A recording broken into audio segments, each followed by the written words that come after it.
Life after work ng isang trainee sa Japan.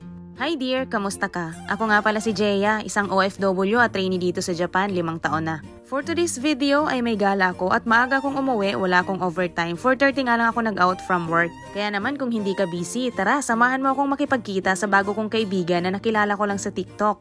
Nung nakaraan ngang nagla-live ako sa TikTok, may nag-comment, sabi niya kung pwede daw makipagkita sa akin. Ititreat niya daw ako dito sa Rinko Town ng dinner or ng lunch. At nandito na nga agad ako sa Rinko Town. Ako sobrang lamig na ngayon dito sa Japan, malapit na kasi ang winter. Patapos na nga ang autumn season at dito sa Rinko Town, Christmas vibes na ngayon. By the way, ito nga palang Rinko Town Premium Outlet ay matatagpuan dito sa Osaka na malapit lang sa Kansai Airport.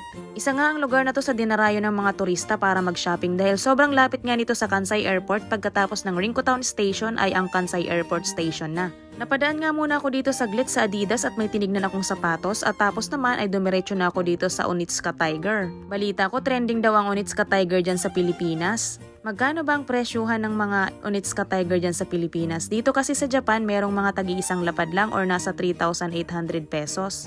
Kaya lang naman ako dito napadaan kasi merong nagpapabili at nagpapatingin ng style na gusto niya. Pero yung style na pinapatignan ng kaibigan ko hindi available dito sa store. Anyway, namamahalan ako sa mga sapatos dito sa Onitsuka kahit parang medyo mura na siya kung i-convert sa peso.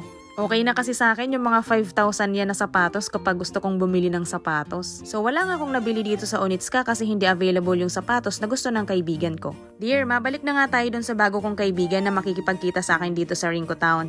Maikwento ko lang, nung nag-chat siya sa akin, medyo nagulat pa nga ako kasi first time na may nag-invite sa akin na stranger para i-treat dito sa Japan. Napapanood daw nila ng kaibigan niya yung mga vlogs ko at medyo natutuwa daw sila sa akin at dahil malapit lang naman kami sa isa't isa, naisip nila akong ayain. Dahil nandito naman sa Japan, feeling safe naman ako dito kaya I said yes na. Hindi na ako nagpakipot, abay libre na eh. Silang dalawa nga pala yung nag-aya sa akin para sa meetup na to. Mga kapwa trainee din sila dito sa Japan. At dahil first time ko nga dito kumain sa restaurant na to, sila na yung umorder para sa akin. At in fairness, may kamahalan dito ha. Nakikita ko na nga tong restaurant na to dito sa Rinko Town pero hindi ako nangangahas na pumasok dito. Maganda yung ambience ng lugar, parang Hawaiian style siya.